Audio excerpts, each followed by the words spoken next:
My company, which I'm heading, is and I'm a co-founder of that company, is Biodixo Limited.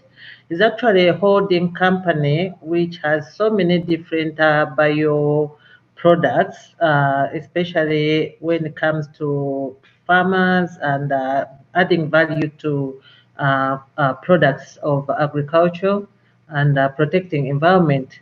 The focus today is mainly about the biodegradable natural hair. That hair, we started a research looking at what others are doing in Japan, India. They are actually getting textile from banana fiber.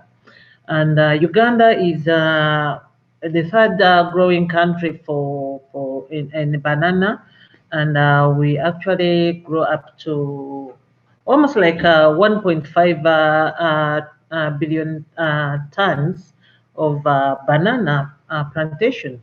But Uganda, we are throwing away the soda stem without knowing that actually the soda stem is very, very important for generating extra incomes for farmers, for banana farmers, and also it can introduce about over 10 industries if using the same raw material.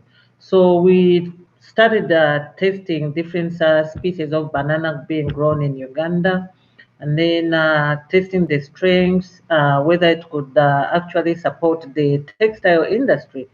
During that process, we realized that the strands are actually very good and very, very wrong. So we say, why don't we also look into other products rather than just focusing on the textile, because others are doing textile. So we could also look into other areas of production. So we came across ways of processing the banana fiber, softening it, and then making sure that the strands are actually acceptable for ladies wearing wig. And the focus was looking at how is the synthetic hair affecting our soils, affecting our water resources, because as you mentioned that people are collecting plastic, like plastic bottles, plastic bags, but no one is collecting the synthetic hair. So it's left in the fields to rot. It doesn't rot actually. It can take over 500. I don't think there's ever been a plastic that has rotten in probably 1,000 years, because it doesn't rot. So we said, okay, how can we help the environment if we reduce the use of synthetic hair? Because uh, looking at the researchers, other researchers, they looked at areas where Africans, especially African ladies, are more into beautifying themselves, and one of the areas they're looking at is not just the skin but the hair. And our African hair is not that very good for acceptance for the others when they're looking at beauty. So we end up wearing synthetic hair, and we've reached up to 7 billion uh, investments in ladies. They've invested in $7 billion in beauty products, but almost like 70% of that is synthetic hair. So that means that we are actually the main polluters of our soil and our environment, because we don't think about the environment and the health wise, where synthetic hair is actually very dangerous for our skin, can cause cancer as well. So we thought about bringing in alternative product which is more acceptable, biodegradable, easy to shampoo and wear. You don't need to go under dryer. If you wash your biodegradable hair, you just let it dry, comb it, and then style it anyhow you want, and then put it back on your head. So that is where we thought that we need to do something about protecting our environment.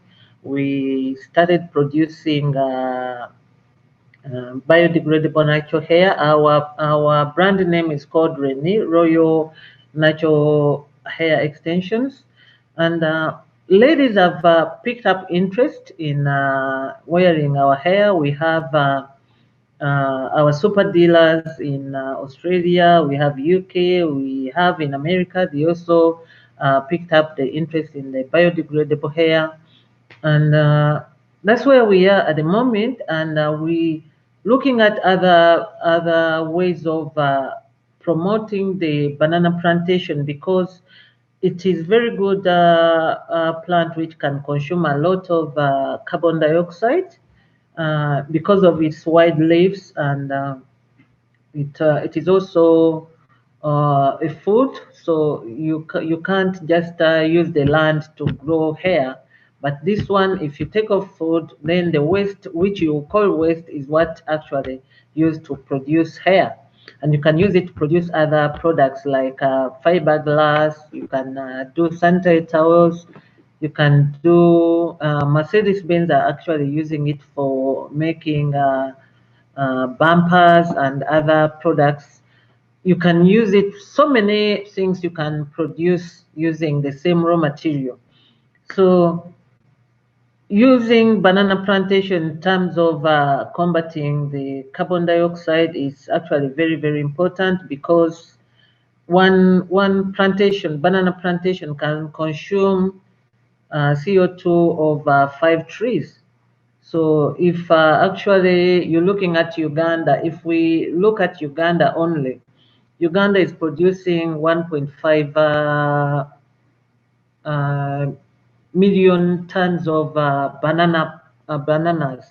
So that means those bananas plantation can consume over 2.25 tons of carbon dioxide a year, which is very, very good. And if the worldwide we also start growing and promoting banana plantation, we could reduce carbon dioxide by 375 tons a year, which is very good.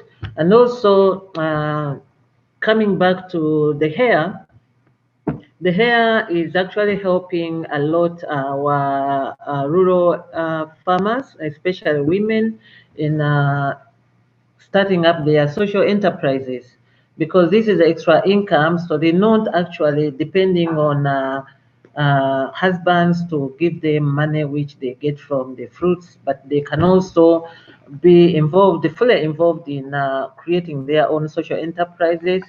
Very good. Youth are also currently involved in extracting banana fiber, because they just realized that even if Biodixo does not take or buy the fiber from them, they can also use it to create other things like crafts, chairs, uh, sanitary towels, paper. So it's actually highlighted a lot of many ways of generating income for families who are actually involved in banana plantation.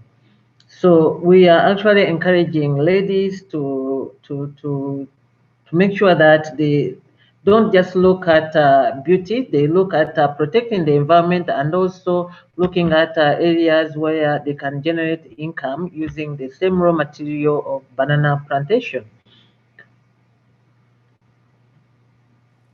Thank you very much, Sarah. I have one more question for you, but I really was very intrigued by something that you said that is very important for the work we do at the Climate Technology Center, what we call indigenous technologies.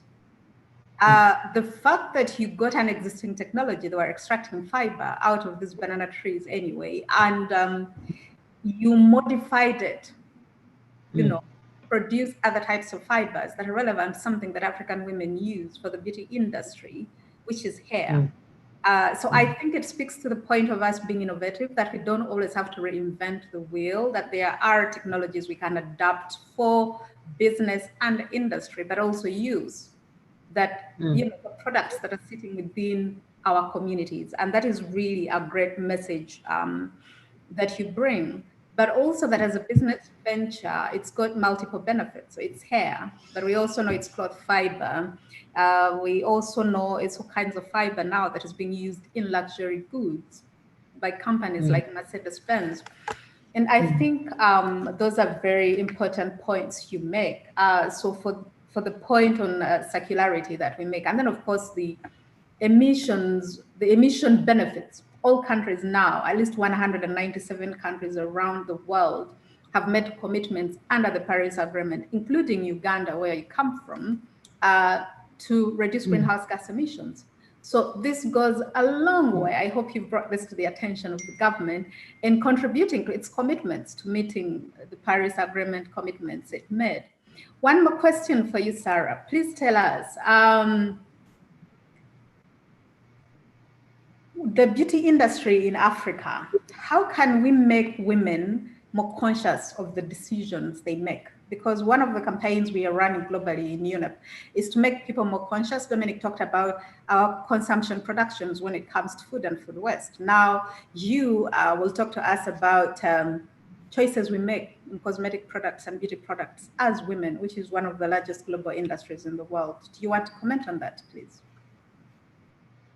Okay. One area I've realized when we're doing the research and introducing the biodegradable natural hair, first of all, uh, women in Africa are actually not aware of the environmental impacts of what they're doing. So there's more awareness which is needed to actually bring it to these people because all they are thinking about is beauty.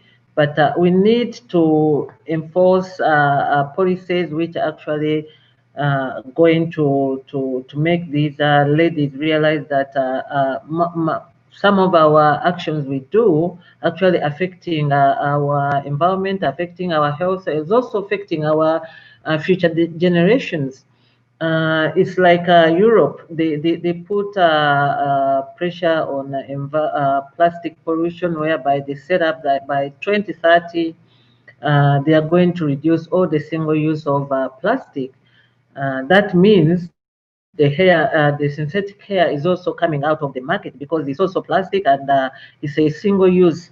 So we need to, in Africa, to enforce such policies and then make sure that products like biodegradable natural hair are becoming more affordable to our people because our disposable income is not that good. And currently, the biodegradable natural hair is a bit expensive because we are doing manual extraction. So it will be not fair to tell the people that stop using synthetic hair when the alternative is not actually affordable. So we need to work with policymakers and governments to make sure that we go into mass production of biodegradable natural hair or other products which are coming out like biodegradable sanitary towels because that is one of the product we are bringing on the market. We're using banana fiber to make banana cotton, and then we use the cassava plastic as the plastic. So the towel within 2 weeks or 3 to be actually degraded. So policymakers and NGOs and government institutions, they also need to come on board to make sure that they work with private companies like ours to enforce these new policies and ensuring that our people actually they are not affected by taking away what makes them happy, but they have affordable alternative products which can actually support their beauty. At the same time, uh, we need to involve women in producing these products. Especially now, what we do, we go around in banana plantation farmers. We go and train them in extracting fiber, and then we teach them different products which can come out of the raw material, even if they don't go into making hair, because is involving a lot of processes, but there are some low-hanging fruits products they can actually get out of that. If they get money, that means they can also afford to buy other stuff which are useful for their health and also for the environment.